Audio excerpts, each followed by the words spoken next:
Good evening दोस्तों, कैसे हो आप लोग। मैं Arnav Priyadarshan, senior section engineer, Indian railway. आज मैं दोस्तों आप लोगों के सामने मेनली CBT 2, जैसा कि आप लोग जानते ही हैं कि CBT 1 का रिजल्ट हो सकता है आप 10 फरवरी 12 फरवरी तक आ ही जाएगा, और उसके बाद आपको लगभग 1 महीने का समय या 45 दिन तक का समय मिल सकता है। पहले तो लग रहा था कि फर्स्ट वीक ऑफ फरवरी में ही रिजल्ट आने वाला है, मगर अब लगता है फर्स्ट या सेकेंड वीक ऑफ फरवरी तक रिजल्ट आएगा, और उसके बाद मान लीजिए 1 मंथ 30-35 डेज का आपको टाइम मिलेगा। तो दोस्तों हम लोग एक्चुअली डिस्कस करने आए हैं कि CBT 2, जो कि बहुत इंपॉर्टेंट है, जो CBT 1 निकाल लेंगे उनके लिए CBT 2 में अच्छा स्कोर लाना बहुत इंपॉर्टेंट है दोस्तों। और CBT 2 स्कोर कार्ड, मैं खुद का स्कोर कार्ड आज आपके साथ शेयर करके आपको फुल एनालिसिस बताऊंगा कि क्या है, नंबर कैसे नॉर्मलाइज होते हैं, कैसे मेरिट इंडेक्स क्या होता है, सारा चीज़ आपको दिखाऊंगा दोस्तों।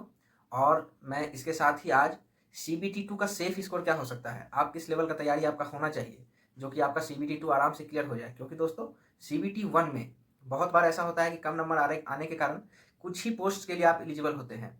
हो सकता है उन्हीं पोस्ट के लिए आप एलिजिबल हो जिनका CBT 2 में कट ऑफ अच्छा चला जाए। तो आपको दोस्तों तैयारी उसी लेवल की करनी है जो कि आपको कैसे भी नौकरी लेना ही लेना है।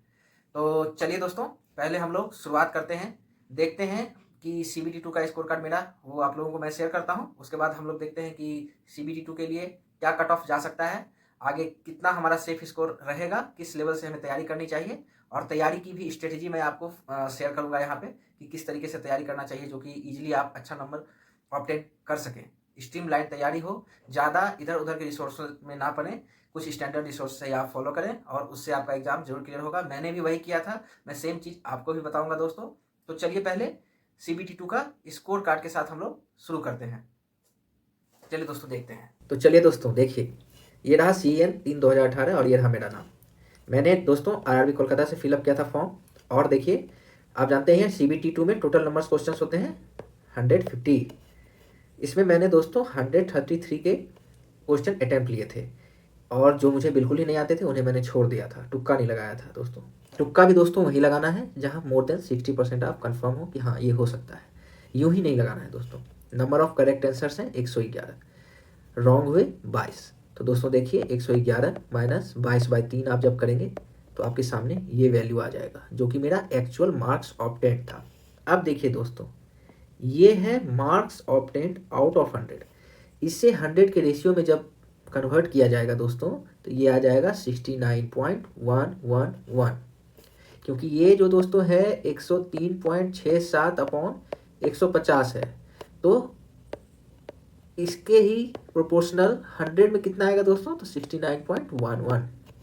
आप दोस्तों देखिए, मेरा जो शिफ्ट था दोस्तों वो उस समय का मतलब one of the hardest shift में मेरा पड़ गया था एग्जाम दोस्तों। इसीलिए आप देख रहे होंगे कि लगभग 4 मार्क्स मुझे नॉर्मलाइजेशन के चलते मेरा मेकअप हुआ दोस्तों, क्योंकि जो कि मेरा शिफ्ट हार्ड था तो मेकअप होना लाजमी है। तो मेरा स्कोर क्या हुआ दोस्तों, नॉर्मलाइज्ड स्कोर 73.25715। अब दोस्तों क्या है कि हर RRB में डिफरेंट कैटेगरीज हैं, इंजीनियरिंग, इलेक्ट्रॉनिक्स, SNT, स्टोर। तो सारे कैटेगरी को एक लेवल पे लाने के लिए मेरिट इंडेक्स तैयार किया जाता है, जो कि आप सीधे सीधे समझ सकते हैं कि ये जो नंबर आपका 100 में लाया गया है उसको आप 1000 में अगर कैलकुलेट करें तो क्या आएगा। 1000 में करने के साथ with respect to all categories इसको नॉर्मलाइज फिर से किया जाता है। तो मेरा जो दोस्तों मेरिट इंडेक्स बना था RRB कोलकाता में, जिसके बेसिस पे आपका DB के लिए बुलावा आता है, ये मेरिट इंडेक्स ही डिसाइड करता है दोस्तों किस प्रायोरिटी में आपको कौन सा पोस्ट के लिए आप एलिजिबल हुए, आप DB के लिए जाओगे या फिर नहीं। यहाँ देखिए दोस्तों, whether shortlisted for DB, yes, मुझे बुलावा आया था इसलिए मैं आज आपके सामने बैठा हूँ एज ए SSC। मेरा एग्जाम ग्रुप था दोस्तों इलेक्ट्रॉनिक्स एंड एलाइड इंजीनियरिंग। मैंने क्योंकि बीटेक किया है ECE ब्रांच से दोस्तों, तो मैंने इससे अपना फॉर्म डाला था। तो यहाँ से दोस्तों आपका सारा डाउट क्लियर हो गया होगा कि क्या नॉर्मलाइजेशन है, 100 में क्यों होता है, मेरिट इंडेक्स क्यों बनाया जाता है।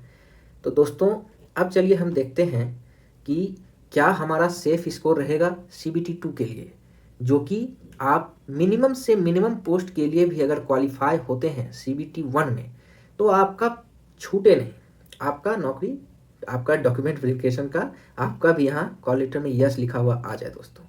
तो चलिए हम लोग एक बार एनालिसिस करते हैं। हम लोग दोस्तों रेफरेंस लेंगे पिछले वाले कट ऑफ का, और इस बार के से उसका हम लोग कंपेरिजन करेंगे क्या हो सकता है दोस्तों। तो चलिए दोस्तों देखते हैं। तो देखिए दोस्तों, ये रहा मेरे सामने प्रोविजनल मेरिट इंडेक्स जो कि आरआरबी कोलकाता ने जारी किया था 26/2/2020 को। यहाँ पे दोस्तों आप डिफरेंट कैटेगरीज के JE, engineering, SNT, CMT, stores, JE का जो पोस्ट था उसका आप दोस्तों मेरिट इंडेक्स देख सकते हैं। इसका कितना गया था 2019 वाले एग्जाम में। तो अच्छा दोस्तों, एक चीज़ पहले हम लोग डिस्कस कर लें कि 2019 में जो दोस्तों वैकेंसी आई थी उसमें टोटल पोस्ट थे 13,487, और अभी जो दोस्तों 2024 में वैकेंसी है उसमें टोटल पोस्ट है 7,951। यहाँ दोस्तों आप देख सकते हैं लगभग 55% पोस्ट है 2019 के रिस्पेक्ट में। Number of candidates form fill up जो किए हैं 2019 में दोस्तों एज पर अवेलेबल डेटा लगभग 32 लाख बच्चों ने फॉर्म भरा था, और 2024 में दोस्तों भी लगभग 27 लाख बच्चों ने फॉर्म दोस्तों डाला है। तो यहाँ दोस्तों टक्कर कांटे की है। टक्कर दोस्तों अच्छी रहेगी, क्योंकि देखिए इस बार क्या हुआ था, कोविड के चलते 3 साल का रिलैक्सेशन दिया गया था, जिसके कारण बहुत सारे बच्चों ने फॉर्म डाला और एग्ज़ाम दिया है। और एग्ज़ाम जब उसमें से सीरियस बच्चे की भी क्वांटिटी अच्छी ही होगी जिन्होंने अच्छे से एग्ज़ाम दिया है। तो दोस्तों आप मान के चलें कि इस बार का जो दोस्तों आपका मेरिट इंडेक्स बनेगा 2024 का CBT 2 के बेस पे, वो दोस्तों आप नॉर्मलाइज्ड मार्क्स में जो कि 100 पे कैलकुलेट किया जाएगा, पिछले के तुलना में +2 और 3 को आप लेके चलें। अगर पीछे 70 था तो अभी आप 72 to 74 मान के चलें, आपको लाना पड़ेगा उसी पोस्ट के लिए। और आप मेरिट इंडेक्स की जो बात करेंगे जो कि यहाँ दिया हुआ है, तो अगर मान लीजिए वहाँ 700 पे कोई पोस्ट आपको मिल रहा था तो यहाँ आप मिनिमम टारगेट 720 का लेके चलेंगे दोस्तों, तभी आप इस बार कंफर्म होके बोल सकते हैं कि हाँ मेरा तो एक सीट कंफर्म है आरआरबी जेईई एग्जाम में। तैयारी दोस्तों इस लेवल की होनी चाहिए। तो हम लोग देखते हैं कि क्या मेरिट इंडेक्स का कट ऑफ गया था। सबसे कम गया था दोस्तों, देख सकते हैं पीवे में 602 गया था यूआर का।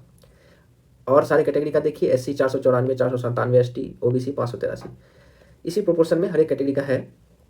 और सबसे ज़्यादा दोस्तों देखिए किसका गया है, सबसे ज़्यादा गया है अगर हम लोग अनदर देन इंजीनियरिंग का बात करें तो केमिकल CMT में 805, और उसके बाद अगर SNT, पीवे ये सब का अगर हम लोग बात करें इलेक्ट्रिकल, तो इसमें दोस्तों सबसे ज़्यादा गया है आपको 746, जहाँ तक मैं देख पा रहा हूँ 746 SNT में।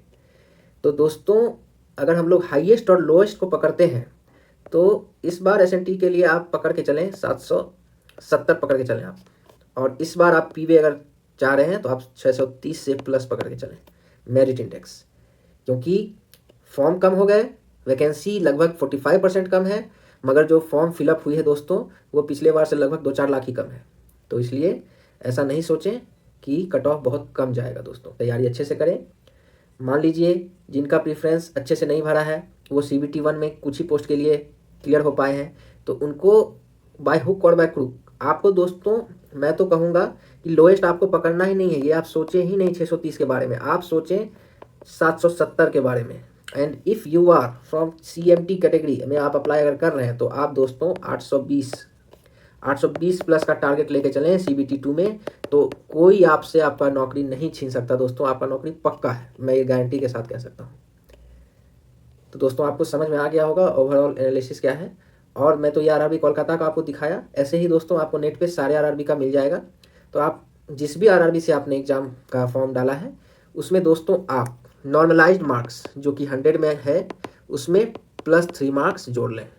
ये इससे कम आपका कट ऑफ नहीं जाएगा CBT 2 का, ये आप समझ लें दोस्तों। और यही 3 मार्क्स जो कि आप जोड़ते हैं तो आप मेरिट इंडेक्स में 20 से 25 मार्क बढ़ा दें। ये दोस्तों ये टारगेट लेके चलें तो आपका एग्ज़ाम एकदम क्लियर होगा।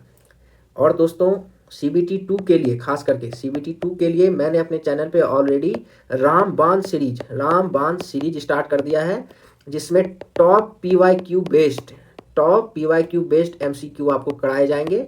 ज़्यादा MCQ नहीं कराए जाएंगे दोस्तों, MCQ कम होंगे और क्वालिटी एकदम अप टू द मार्क होगा और आने की संभावना पूरी होगी। तो दोस्तों इस सीरीज को आप रेगुलर देखें और इससे आपको दोस्तों बहुत फ़ायदा होगा।